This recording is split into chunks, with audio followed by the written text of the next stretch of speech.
This is IGN. Wicked for good. Or Wicked just okay. This is your IGN review of Wicked for Good by Emma Stefanski. Midway through Wicked for Good, at the climax of one of the musical's many songs, Cynthia Erivo is harshly backlit by that pesky Aussian sun that has somehow made it into virtually every frame of this story. The camera pans slowly away and, a respite from all the squinting you have to do in order to see anything that's going on in this movie. But the relief is short-lived because the shot eventually settles on a giant waterfall that is reflecting all of the light from that very same sun, obscuring the main character once more behind a wall of photons. I use this small example to illustrate Wicked for Good's central problem. It has all of the issues of the first movie, compounded by the fact that Act 2 of Wicked the Musical is famously just not as good as the first. The story has jumped in time an unspecified number of years, and the tricky wizard Jeff Goldblum and his mouthpiece Glinda the Good Witch Ariana Grande have convinced the people of Oz that the green-skinned wicked witch Elphaba, Erivo, is public enemy number one. Meanwhile, Elphaba, who's been exiled to the woods, is dead set on drawing back the curtain on the wizard's fakery and saving the lives of all the sentient animals who are progressively forgetting how to speak. It's a very serious setup for a very serious movie, with none of the effervescent pizzazz of the first act film. That's the trouble with the dreary back end of this story. You've already had all the fun of getting to meet everyone for the first time, and now all that's left is to watch them make themselves miserable. It's a weird tonal shift that just doesn't match the inherent absurdity of the environment. Wicked plays things very sincerely with its very silly story. I say this as a fan. But there are always moments in the show, a hilariously mispronounced word here, a well-timed aside there, that wink at the ridiculousness of the premise. In contrast, watching Wicked for Good is like watching a war movie, complete with action sequences, wrenching interpersonal drama, and a harrowing refugee escape scene that provides the backdrop for one of the film's two original songs, the somber "Don't Let the Bastards Get You Down" anthem, No Place Like Home. The self-serious atmosphere makes talking animals and the occasional mention of the community of people that calls themselves Munchkins even more jarring. Look, they already tried to do grimdark Wizard of Oz with the childhood trauma-inducing Return to Oz and Sci-Fi's Tin Man miniseries, and again, I say this as a fan, it didn't really work those times either. And then there's the fact that you can't see most of it anyway. Director John M. Chu and cinematographer Alice Brooks' commitment to backlighting every scene with a sun, a lantern, or a wall of torches persists here, probably because Wicked and Wicked for Good were shot at the same time and was already roundly criticized by critics and fans the first time around. The second film is darker in every sense of the word, aside from many of Grande's scenes, thank goodness.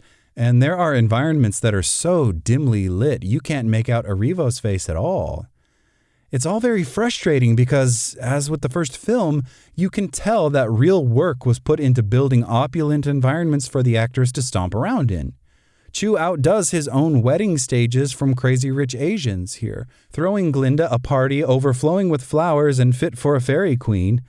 The Tower Elphaba eventually transforms into her lair during the triumphant villain song No Good Deed looks like a battleground from Elden Ring. Cool, tactile sets shrouded in shadow are maybe marginally better than the washed-out lighting of the too bright first movie, but given how inertly everyone is often staged in this film, you still get the sense that you're watching people walking around in sets. The songs, though, are almost always enough to make you forget about all of this.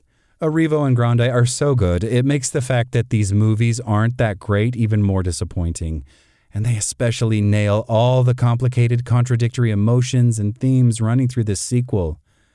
Wicked for Good does its best to yank them back and forth, allies one moment, enemies the next, and then back to besties again. But they both keep themselves steady, electrifying things whenever they're sharing the screen. Jonathan Bailey's Fierro, the third member of their isosceles love triangle, holds his own with the two of them, even though he doesn't get much to do here besides roll his broad shoulders and smolder directly at the camera. And that's fine. Michelle Yeoh's propaganda minister, Madame Morrible, remains the weak link, which is a shame, as she's the only truly villainous character in this whole thing and clearly relishes any opportunity to be mean.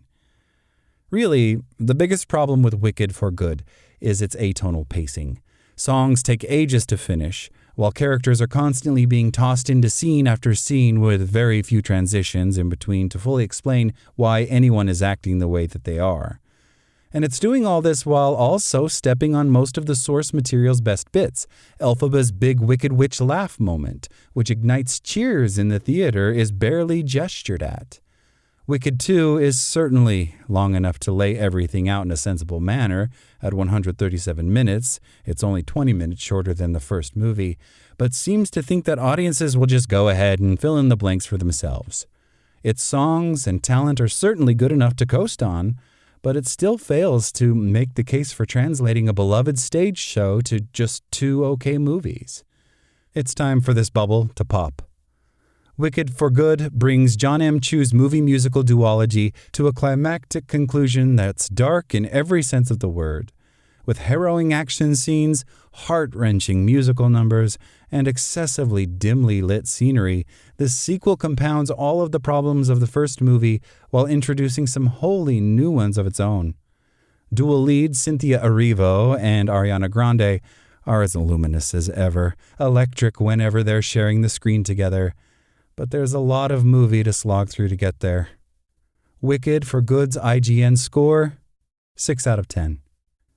Thanks for listening to IGN. My name is Zeke Robison, and for the latest on Wicked for Good, visit us at IGN.com.